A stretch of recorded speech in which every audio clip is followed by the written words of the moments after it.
All right. Thank you for tuning in. Welcome to What's Happening Now on KBLKradio.com.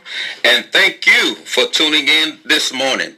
This is your host, Bishop Bowser, and my guest with us this morning is Kevin Lucas and Robert White.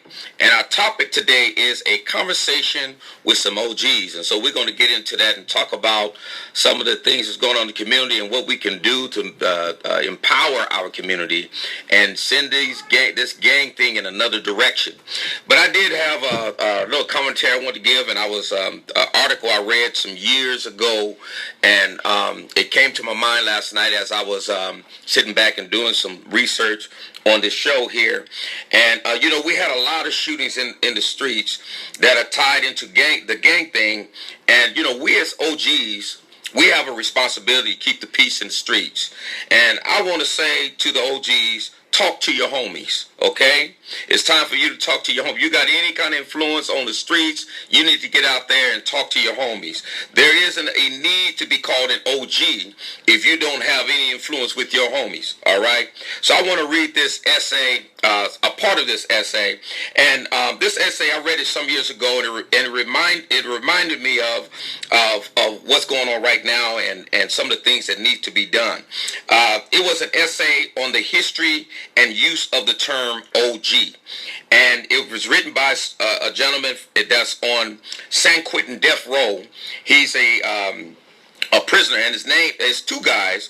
One's name is Steve Champion, and the other one is Anthony Ross. And the title is called The Making of an OG, Transcending Gang Mentality. And they wrote this in honor of Stanley Tucci, and most people know him. And so Steve Champion and Anthony Ross in 2006 wrote this, and I quote, a brief history of the term OG. The term original was first used by Crips in 1972. It meant we're the first and was used by all Crips regardless of age. In 1974, the word gangster was added. It was derived from the original Gangster Crips, now known as 8-Tray Gangster Crips. Initially, Crips only used the term OG when writing the name or neighborhood. It was not customarily used in everyday speak. Like today, say, what's up, OG? This is because in those early years, Crips understood it to mean this is the set I am originally from, an original West Side or East Side Crip. But with the expansion of the Crips came many individuals who had once belonged to other gangs. Consequently, the term OG inevitably broadened. Now, in the mid-70s, the term OG also came to represent one who was fiercely loyal and down for his or her set. It was akin to calling a person a patriot or nationalist. By the end of the 1970s, all of the blood neighborhoods had adopted the term OG terms. Its transformation was evident among the younger generation of gang members who began to refer to their older homeboys as OG. This new connotation elevated the word to a status or title of respect, and it became synonymous with a specific age group. Consequently, younger gang members excluded themselves from this elite club because now one had to be of a certain age in order to attain OG status. Today, this is the more accepted usage, and herein originated the misconception. So in the mid-1980s, Crips began to migrate throughout the United States, taking with them their particular brand of gangster culture and vernacular. Crip sets sprang up everywhere, and within the mass commercial success of rap music, the term OG transcended its gang roots and into popular culture and slang. By the late 80s and early 90s, the term OG had broken through all cultural borders. Nowadays, its usage is so common that it can be heard on the television, on the radio, in music and movies, and read in books and magazines. The term OG, along with the abbreviated form G, is now applied to animals, records, clothing, and even foods. We understand its cool factor, but things have gotten out of hand. However, this is not the sole reason we feel the term must be redefined. The source of that hits much closer to home. So now to give you the plain the plain truth. And there are many people walking around who deserve neither the respect nor the acknowledgement that the title OG denotes. For far too long, so-called G's and big homies have abused their status by exploiting and manipulating younger homeboys. A perfect example of this can be seen in neighborhoods and prisons where the big homie, little homie relationship is only about superiority, control, and someone else doing the dirty work. Terms such as double and triple OG only reinforces the notion of age and renders the title ridiculous. This kind of unequal dynamic undermines the very core principles that all OGs should exemplify. The cornerstone of every OG's elder's character is integrity.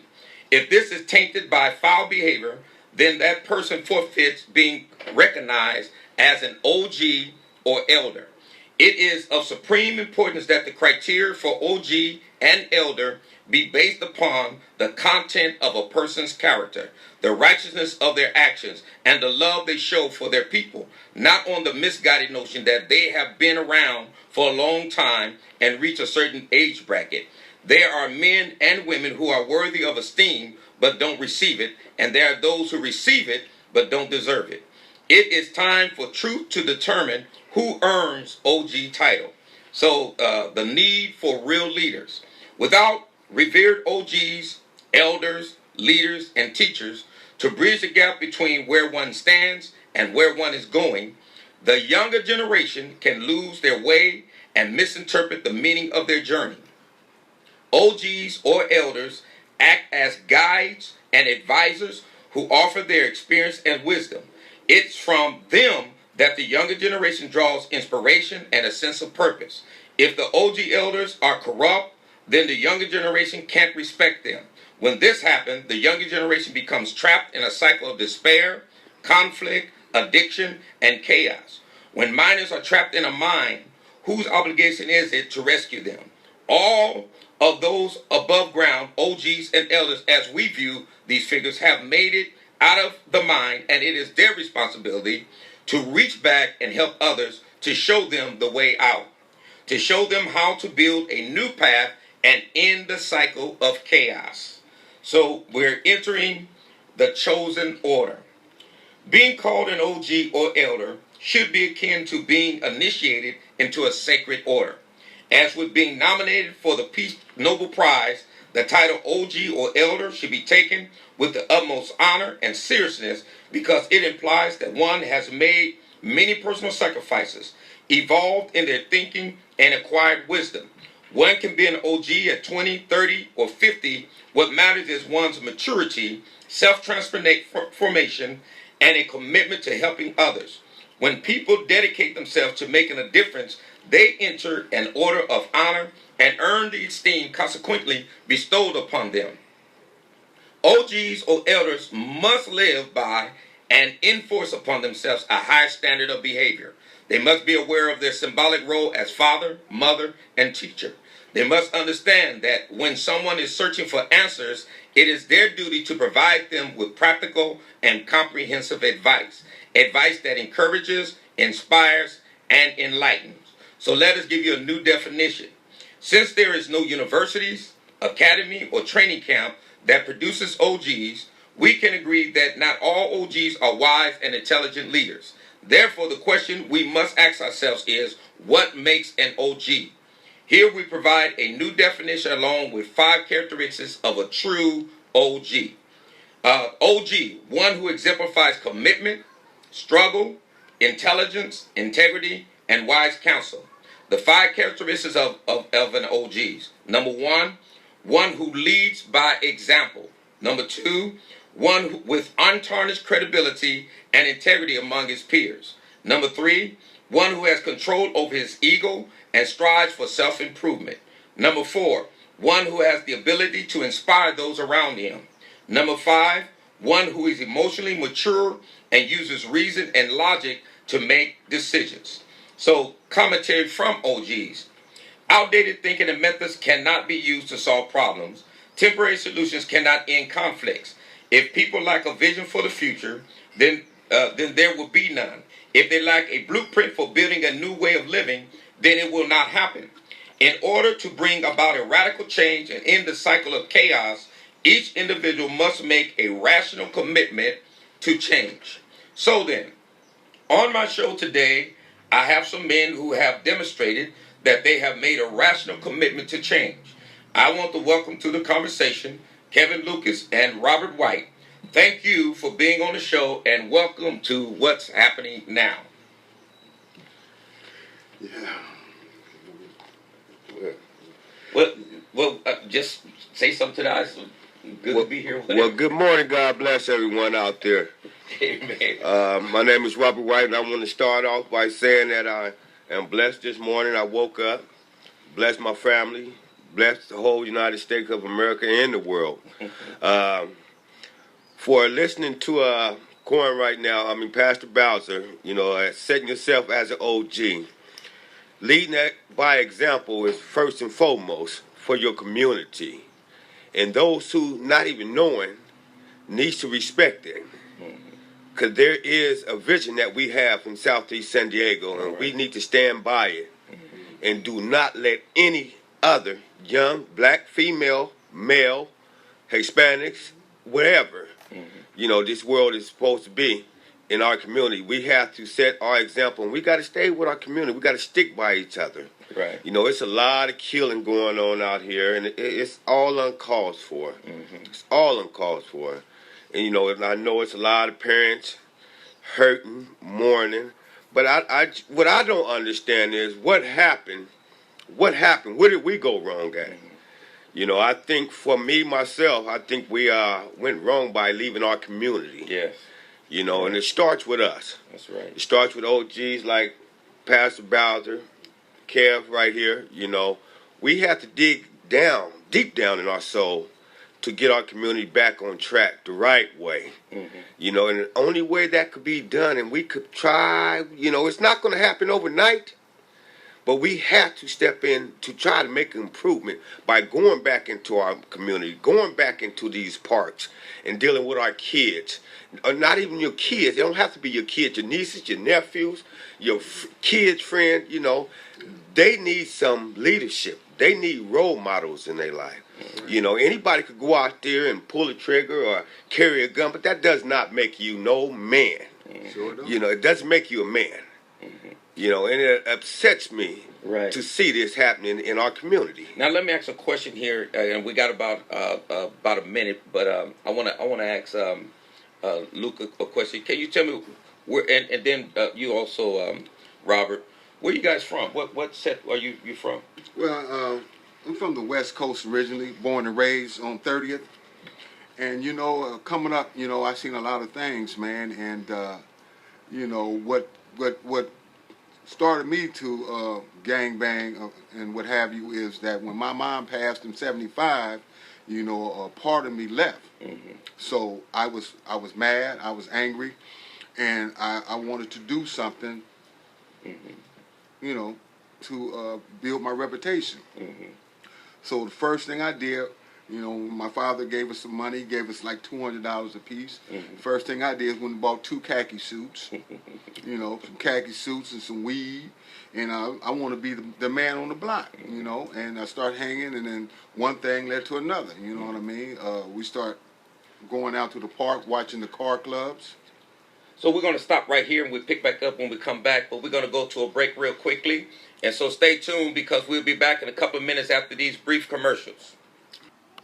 The park, whether it's Ocean View or Calinas Park or Balboa Park, or go to a party, and I know like with the coast, when we used to bang, we used to terrorize people, wherever we went. If we went out the Skyline, it was our party when we got there. Went to the hood, it was our party when we got there. That's just the way it was. But then what started happening is folks started putting out guns on us.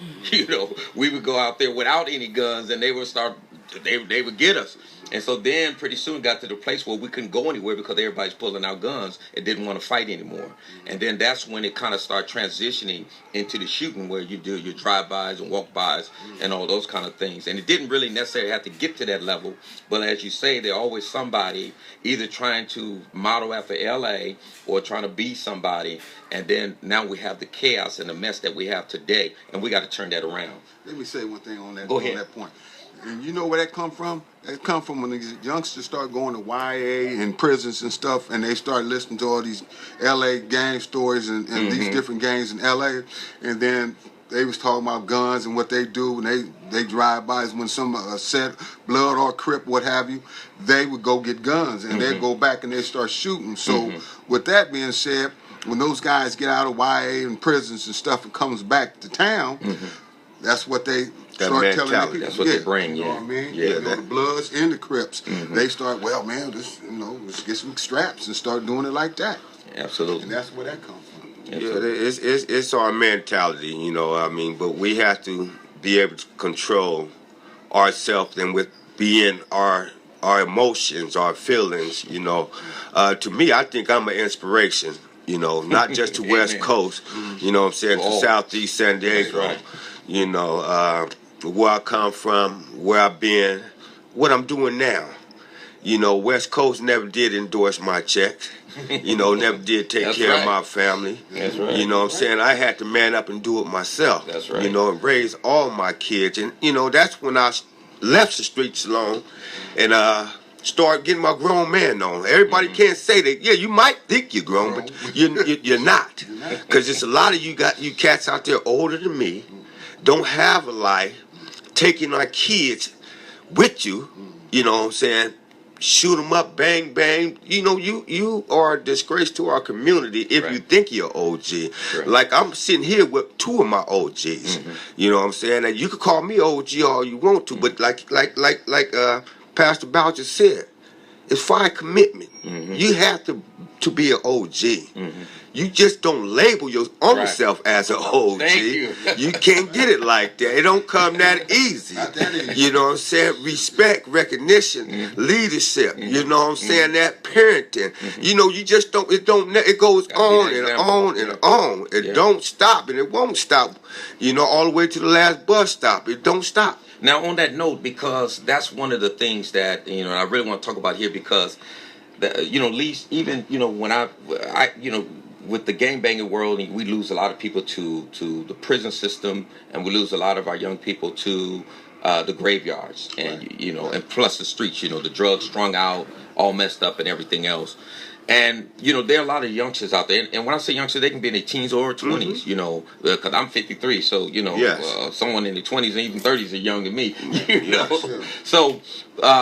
But one of the problems that I see, you know, exactly what you're saying, we need more people like you all that speak out and say that, because, you know, you could be at a party. I'm just speaking in general, giving an example from the knowledge that some of the things I know that be happening out there on the streets. Yes. You could be at a party. You can have an OG homie there that, you know, don't supposed to be banging no more. They respecting him as an OG. Yes. And then you got some youngsters over here talking and saying, talking about either shooting somebody or doing or jacking somebody.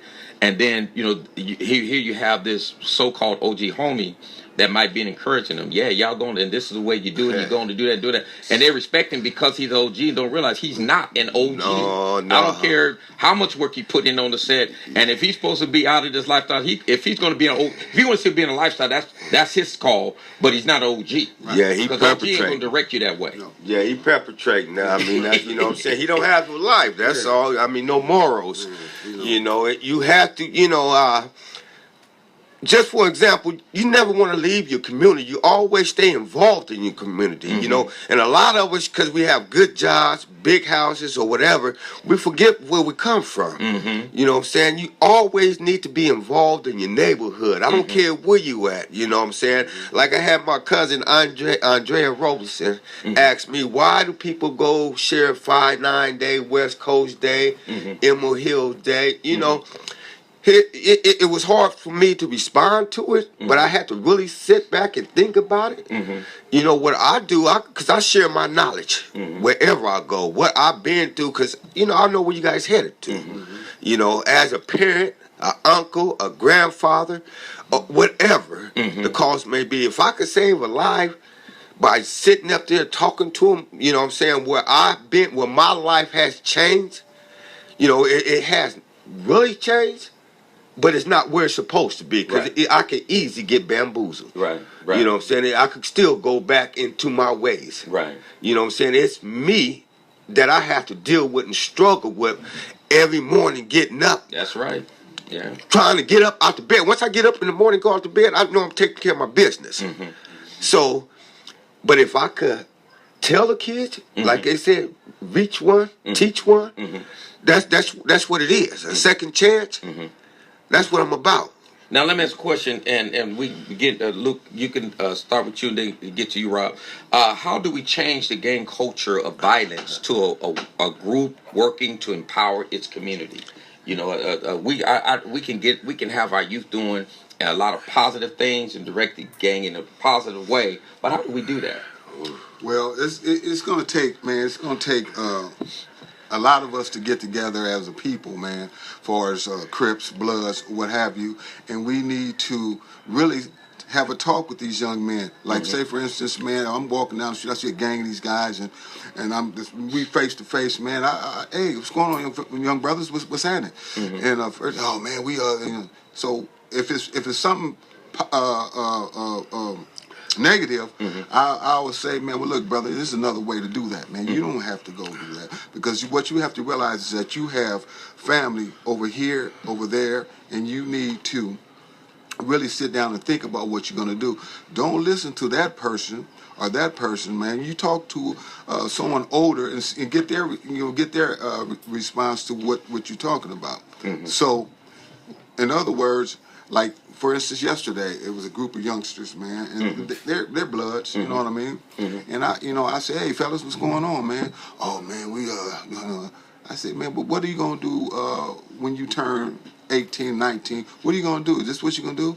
All you guys are gonna hang and sit on the stairs and wait for the next man to come up with some weed or something to smoke and talk about what you're gonna do tomorrow? Or are you gonna talk about your life and what you're gonna do in the future for yourself and your family? Because look, you got to realize you're not going to only be over here in Lincoln. You're not going to just be in 5-9. You're not going to be in Skyline. You have people all over. So when you go somewhere with your child and you run into those guys you want to pull your pistol on, what you going to do? You know what I mean? You got to think before you act. You know what I mean? In other words, we have to come together as a people, or we're going to lose. Right. Rob, you have anything you want to add to that? Yeah, it's kind of, this is what baffled me a lot. The solution. What can we do? Yeah. How do we prevent this from happening, or another young male getting killed in the streets? I want to say Parks and Rec. Where does it start? I want to say at home. I mean, but back when we was growing up, I mean, church is a good thing. Half of these kids now don't go to Sunday school. They don't go to church. Right. They barely even want to go to school. So we have to do something very positive, to capture.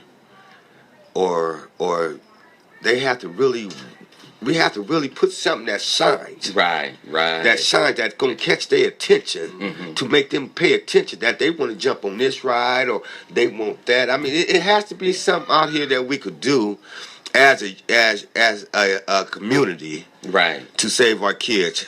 Because now these days we're not even burying our mothers, we're burying our kids, or your mother and father, or your grandmothers and grandfather, and then I hate to see that, and I hate to see these fundraisers, these car washes, what I'm saying, that we are having to bury our kids, but we have insurance on our cell phones. Yeah, and one of the things that I'm seeing and talking with a lot of the young men, whether in their teens or 20s, is they're losing respect for their big homies, because the big homies are not there for them. Yes, you know what I'm saying. Yes. And how do we as OGs win their respect? You got to stay in the community. Amen. You have to stay in the community. Like I just said a couple minutes ago, just because you have a good job, or you didn't live your life, but you didn't start half of what's going on. You know what I'm saying? We can't leave our black kids out here in the streets because we have a good paying job, or we didn't hit the lottery or whatever. You have to always go back to your community, and show your respect, your appreciation. If you can't holler at these kids on the street at the same park or the same bench that you stood or sat down in, and you see these kids doing the same thing, and you got your head up in the sky, you know what I'm saying, and just don't care. Like, I'm arrived, I had my fun, I had my days, but no, it ain't over for you. Right. Yeah. It ain't over for you. I think that was my big mistake when I first got out. I didn't look at it like that. Hey, you got to go back and help make change. But you're doing it now. Yeah. You're doing it now. Yeah. You know what I'm saying? And I respect them. This is what a triple OG does. This is what an OG does. You know what I'm saying? He inspires people. He brings leadership. You know, he's in the church.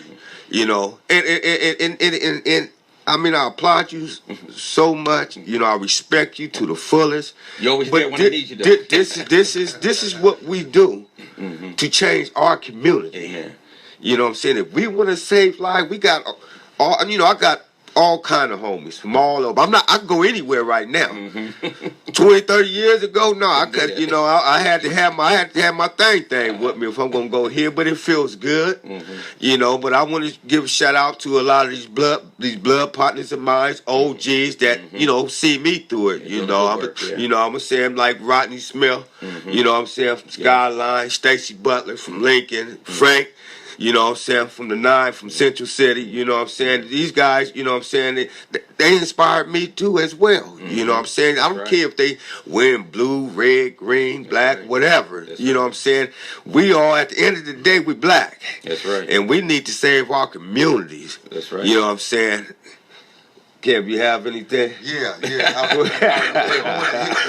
that note right there, what you just said, and it's a trip because I get along with everybody, man. I got homeboys from the 9. I got homeboys from Lincoln. I got homeboys from Skyline, Emerald Hills. And the cool part about it, the conversations always, man, it's a trip, man. We get along like this. Why do we get along like this? It's because we didn't shoot nobody. You know, we had a problem. We stood and we dealt with it. And number 2, the other thing is what you were just saying, and I'm proud of both you guys. First of all, Cass, man, he works hard. He's a good hard worker. That's example. It's showing the youngsters, man, this is what you can do to make example. Yeah. And you, Cornelius, you as you a bishop now. You see what I'm saying? Example. And they look at that. Me, I'm a picture artist, computer wizard, you know, and I'm a photographer. And the homies, all the little homies said, man, homie, I remember, yeah. But you know, this is what you can do. You don't have to be that guy over there banging and doing that or doing that. You can do what you want to do. It's up to you, you know. And I'm hope what I'm doing is going to inspire you to do something positive with your life. Okay. You know, and here's the thing, you know, cause I was listening to you guys talk, and when Rob was mentioning, you know, Rodney and Stacy and Frank and so on. Go ahead. I just want to say too, I forgot I left my boy Wombo out from the hood, was a big inspiration to me in my life, and Kevin as well. Old foe, you know what's happening there. Yeah, absolutely. And you know, just thinking about all the people that we named, and there's many more involved in that. Now we know we have a lot of shooters and these so-called shot callers that's on the street, things like that. I think that, you know, it's going to take for the OGs to go and talk with these guys and connect with these guys when they respect and direct them in another way. And I know there was one time, Rob, a few years ago, you were talking about trying to bring all the OGs from different sets and do a press conference and talk to the community and talk to these folks. You know, I think we need to, you know, try to do something like that. What do you guys think about that? Yeah, I think that'd be real nice.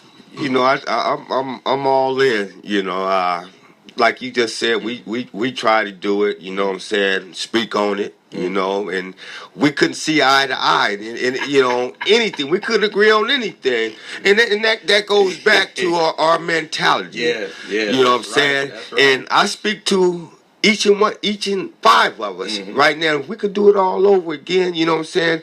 It'll be a beautiful thing. You know what I'm saying? Because now we got our grown men on. We could all agree on things. Right. But now the thing is, we need our young black males on the streets to agree on things together. Exactly. You know what I'm saying? This in turn, because right now we're at a cycle. Everything right now is cycling.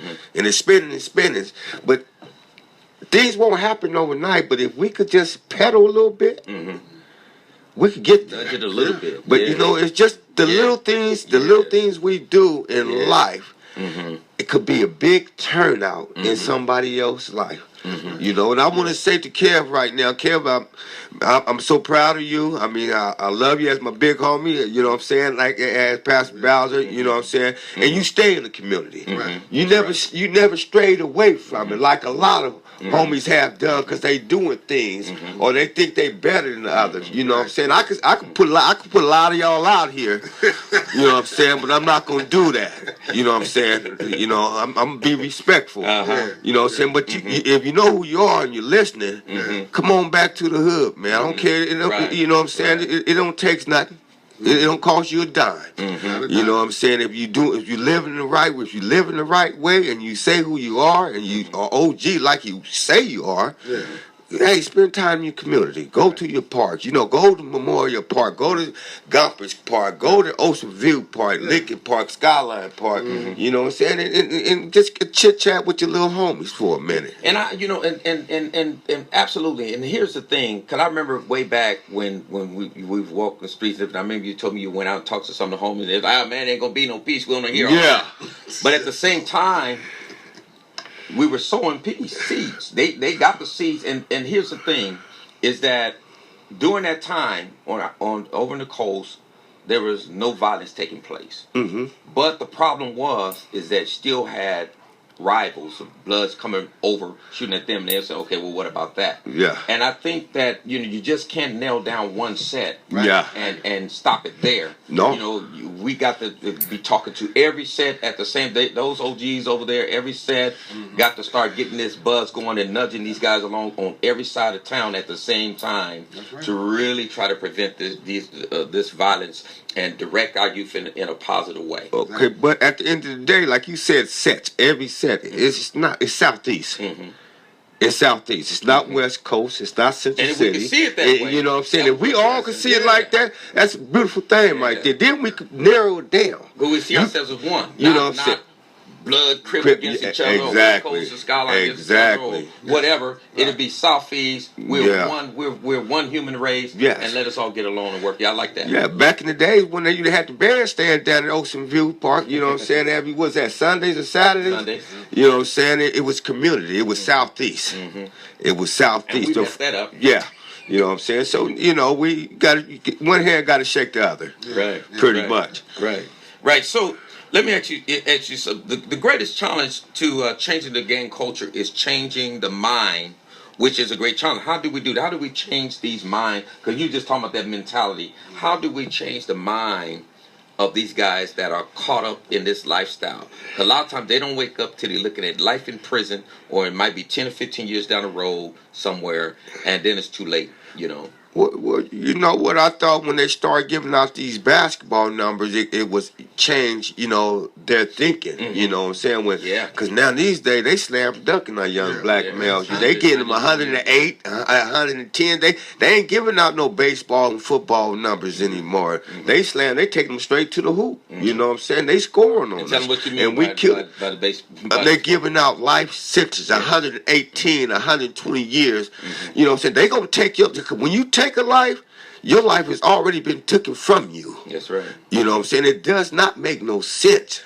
You know what I'm saying? And another thing, that we have to, the criminal system, justice system, we have to do something about that. Right. That has to change. Because back then, it took a lot of good dudes off the streets when they came out with that 3-strike law. You know what I'm saying? It left broken homes, single parents. It did a lot of things to it. I'm a Hillary supporter, but she got to change the system. You know what I'm saying? Something that her husband had started. You got to go back then with us. We had to bring a lot of these young, older black males that's been in the system. Their kids are grown, but they still have grandkids. That's right. You know what I'm saying? That needs that's coming up. And that needs to know right from wrong and where they headed. You know, it doesn't take. You know, here's the thing that trips me out, because a lot of people say, well, it starts at home. A single mom.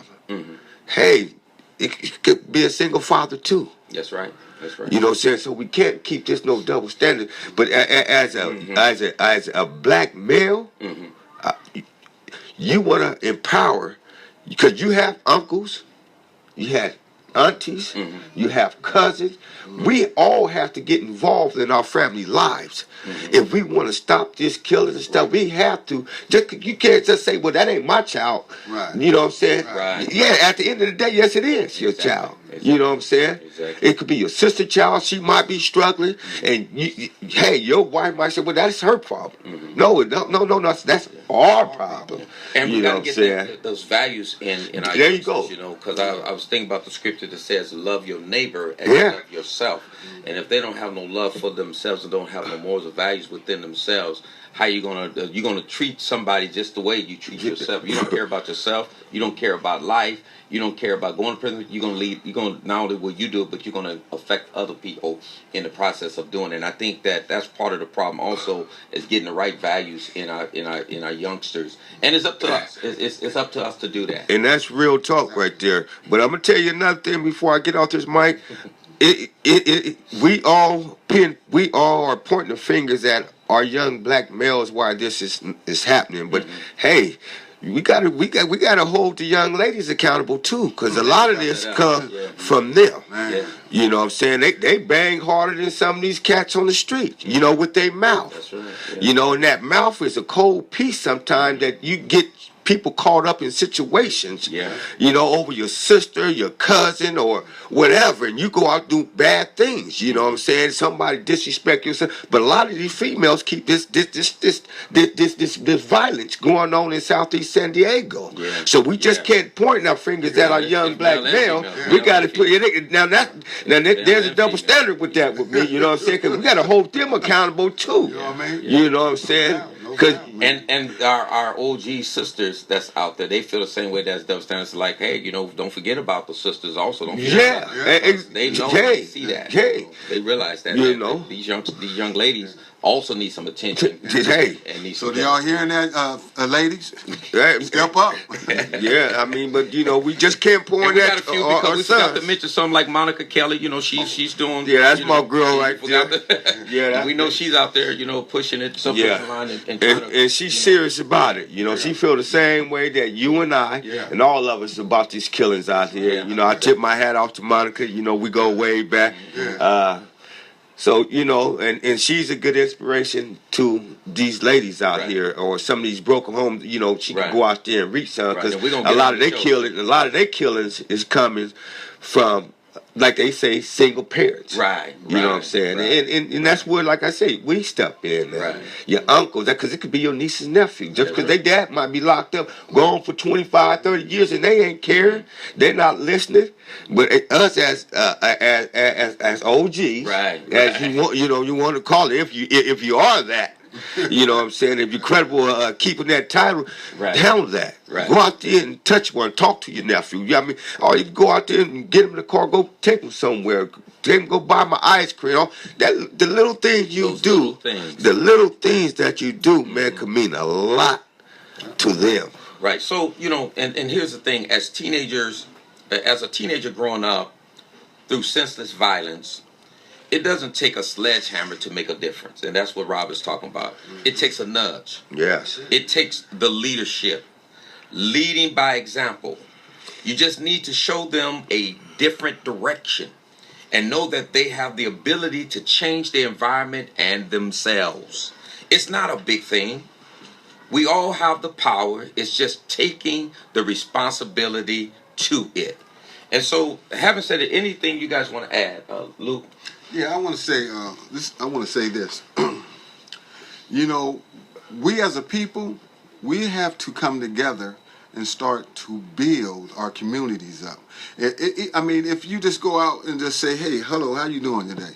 What's going on today? What are you doing?"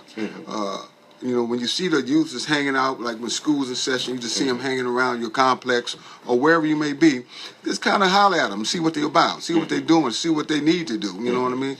Like me, for example, I always approach them, man. I have no problem communicating with my young generation because I know how it was when I was coming up. You know what I mean? Yes, Luckily, yes. I had a mom and a dad when I was growing up. Yes. You know, but I lost them at an early age, but still and yet, you know what I mean, I know the value. So I always communicate. Even when I was on drugs, you know what I mean, I still, you know, try to communicate, but, you know, they're not going to listen to you. You on drugs. I mean, come on, man. You on dope, man. We ain't going to pay attention to you, dude. You on dope, man. Yes. So, Yes. so it take, you know, so you have to build that back up, Amen. you know, and show them, you know, by example. What are you doing now? Man, you see what I'm doing. Hey. I'm doing my thing, man. Yes. Man, if the homie can do it, then I can do it. And that's what I want to leave on these on the youth, man, that it can be done. You know what I mean? So that's what and then the one quick thing.